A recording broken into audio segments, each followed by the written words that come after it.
நெஞ்சில் குடியிருக்கும் தோழா தோழிகளுக்கு வணக்கங்க.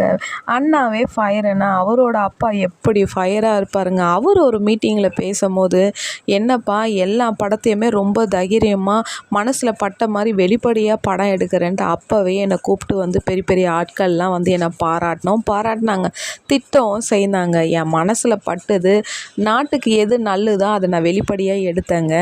இப்போ என்ன, நானே இப்படின்னா என் பையன் எப்படி இருப்பான், என்னோட ஜீன் எப்படி இருக்கணும் போது ஐயோ அங்கே அரங்கமே கிளாப்ஸில் நிரம்பிச்சுங்க.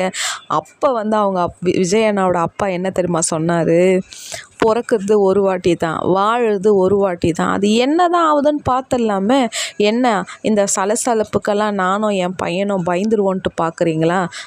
ஒரு வாட்டி என் பையன் முடிவு பண்ணிட்டான்னு நினச்சிக்கோங்க, அதை அவன் பேச்சை கேட்க மாட்டான். அது நிறைய அவனோட படத்தில் வர டைலாக்கு.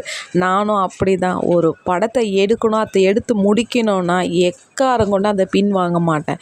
அவனும் அப்படி தான், எவ்வளோ பெரிய ப்ராஜெக்டாக இருந்தாலும் அதை அவன் பண்ணி கொடுப்பான். அந்த மாதிரி தான் இந்த வாழ்க்கையும் சரி, இந்த அரசியல் களமும் சரி.